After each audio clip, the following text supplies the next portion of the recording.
di perut, dan itu tidak terulang. Percaya sama saya, tidak terulang. Tidak bisa kita yang di dalam perut yang kita tabung ini kita akan bayar di belakang, Pak. Tidak bisa. Tapi lebih baik telat daripada enggak. Jadi apa yang bisa kita kontrol mulai dari prakonsepsi, intrauterin sampai lahir. Sampai kapan kita bisa membantunya? Mulai dari tadi sel telur, jadi maternal nutritionnya sampai menyusui. Ini bagaimana kalau kita tidak tadi wanita paling strong, ibu-ibu harus sehat karena ibu-ibu adalah nggak boleh sakit ya. Tadi ibu bilang kita sakit. Termasuk apalagi saya Bu, jadi dokter perempuan tuh nggak boleh sakit sama sekali. Oh Bu dokter bisa sakit. Nah, iya tetap manusia. Jadi yang penting adalah bahwa saya senang sekali banyak paham-paham termasuk mitos kalau di kita termasuk di orang Bali ini banyak kan HDI orang Bali ya, bahwa kita mendahulukan laki-laki ya Bu.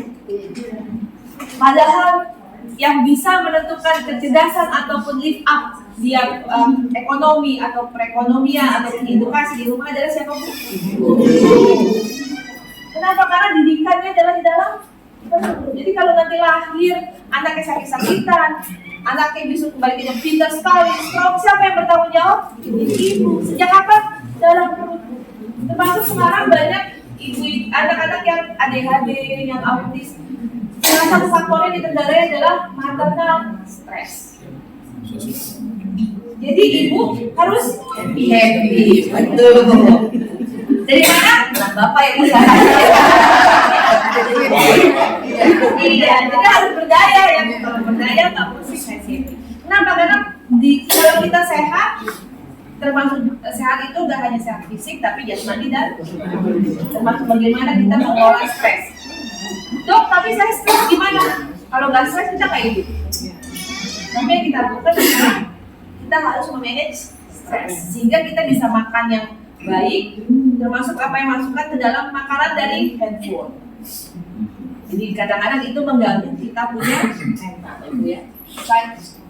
Nah, jadi tadi under nutrition or over nutrition. Karena kalau berlebihan bisa juga jadi diabetes. Jadi apa yang kita lakukan? Pintar-pintar memilih makanan. Saya senang sekali dari depan tadi udah mulai makanan rebus-rebusan, real food ya Bu ya. Di depan juga real food. Jadi dokter Eka tadi senang-senang masih dari luar. Ya, apa yang kita bisa lakukan adalah kita bisa memperbaiki under nutrition dan over nutrition. Gimana negara kita? Negara kita masih jelek ya Bu. Ya, nah, apa yang kita bisa lakukan dari saya sisi dokter kandungan adalah bahwa hamil yang kalau kita hamil itu hamil yang kita inginkan.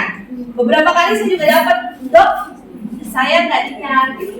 Saya kecelakaan, atau saya belum berencana untuk hamil.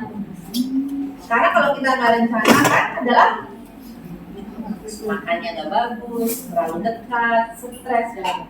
Jadi apapun yang kita inginkan, kita hamil. Kalau kita hamil adalah hamil yang diinginkan, yang direncanakan. Makanya kalau orang taunya KB itu hanya kontrasepsi, tapi selebihnya lebih dari itu adalah kita keluarga berencana. Jadi sebenarnya poin yang dimasukkan pada saat pembekalan menikah, para nikah adalah kontrasepsi, keluarga berencana.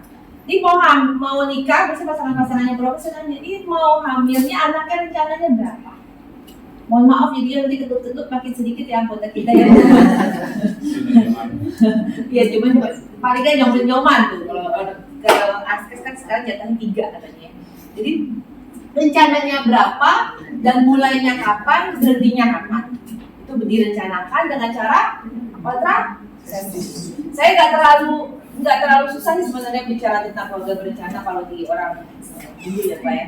Kalau yang agama-agama lain agak repot juga karena biasanya mereka kan sedikasihnya. Kalau kita wanita-wanita itu udah aware tuh, dok saya mau KB. Paling sering adalah saya mau menjalankan kehamilan. Jadi udah lebih aware bagaimana untuk membina rumah tangga. Apalagi kalau di Bali minimal ada KB-nya 4 ya Bu. Walaupun sekarang yang terakhir udah.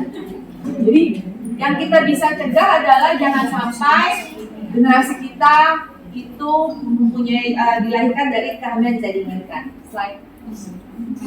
Nah, yang repot adalah bahwa sekarang masih banyak namanya unmet need. Unmet need tadinya pengen ber-KB, ingin KB tapi tidak mendapatkan layanan. Entah karena kurang informasi atau kurang edukasi. Saya nggak cocok KB dong, saya nggak belum saatnya KB, ntar aja KB-nya kalau suami datang baru dia minum pil atau apa. Nah itu harus kontrol ke dokter ataupun generasi muda kita nih. Semakin banyak saya dapatkan cukup ironis ya Bu ya sebenarnya. Sekarang saya kalau pasien ada NN di depan, saya selalu nanya tuh, NN itu nolak dulu. Tapi saya tanya, Ibu sudah mbaknya sudah pernah berhubungan belum? Oh, udah dok, udah. Kalau dulu saya agak sungkan tuh, kalau sekarang saya harus tanya, karena saya harus melakukan pemeriksaan transvaginal misalnya kalau ada keluhan.